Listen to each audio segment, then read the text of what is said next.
സമാഗമന കൂടാരത്തിൻ്റെ നിർമ്മാണം.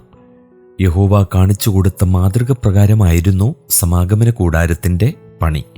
പുറപ്പാട് പുസ്തകം 25-ാം അധ്യായം 9, 40, 26-ന്റെ 30, 27-ന്റെ 8, 39-ന്റെ 12, 43, 40-ന്റെ 16, 19, 25, 27, 29, 32 വാക്യങ്ങൾ.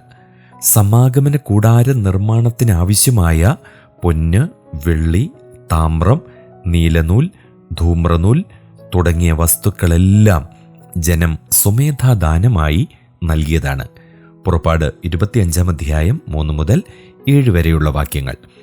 ആവശ്യത്തിലധികം വസ്തുക്കൾ ജനം വഴിപാടായി എത്തിച്ചു. പുറപ്പാട് പുസ്തകം 36-ന്റെ 5, 6 വാക്യങ്ങൾ. ബസലേൽ, ഒഹോലിയാബ് എന്നിവരുടെ മേൽനോട്ടത്തിലായിരുന്നു പണി.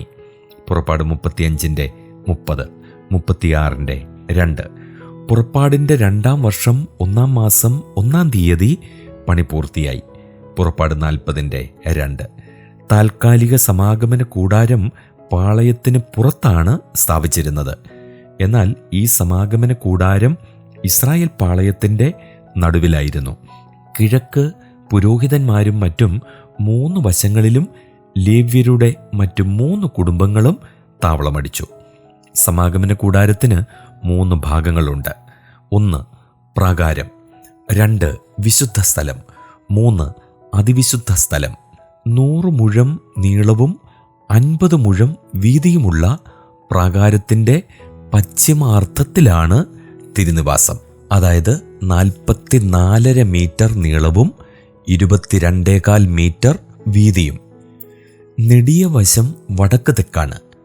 തിരുനിവാസത്തിന് 30 മുഴം നീളവും അതായത് 13.35 മീറ്റർ, 10 മുഴം വീതിയുമുണ്ട്, അതായത് 4.45 മീറ്റർ. തിരുനിവാസത്തെ തിരശീല കൊണ്ട് വിശുദ്ധ സ്ഥലം, അതിവിശുദ്ധ സ്ഥലം എന്നിങ്ങനെ 2ആയി വിഭജിച്ചിട്ടുണ്ട്. ബഹിർഭാഗത്തെ വിശുദ്ധ സ്ഥലമെന്ന് വിളിക്കുന്നു. ഇത് 20 മുഴം നീളവും 8.9 മീറ്റർ, 10 മുഴം വീതിയുമുള്ള അതായത് 4.45 മീറ്റർ ദീർഘ ചതുരമാണ്. അതിവിശുദ്ധ സ്ഥലമെന്നറിയപ്പെടുന്ന അന്തർഭാഗം 10 മുഴം സമചതുരമാണ്, 4.45 മീറ്റർ. എബ്രായ ലേഖനത്തിൽ വിശുദ്ധ സ്ഥലത്തെ മുൻ കൂടാരമെന്നും 1-ാമത്തെ അതിവിശുദ്ധ സ്ഥലത്തെ 2-ാമത്തെ കൂടാരമെന്നും വിളിച്ചിട്ടുണ്ട്. എബ്രായ ലേഖനം 9-ാം അധ്യായം 6, 7 വാക്യങ്ങൾ.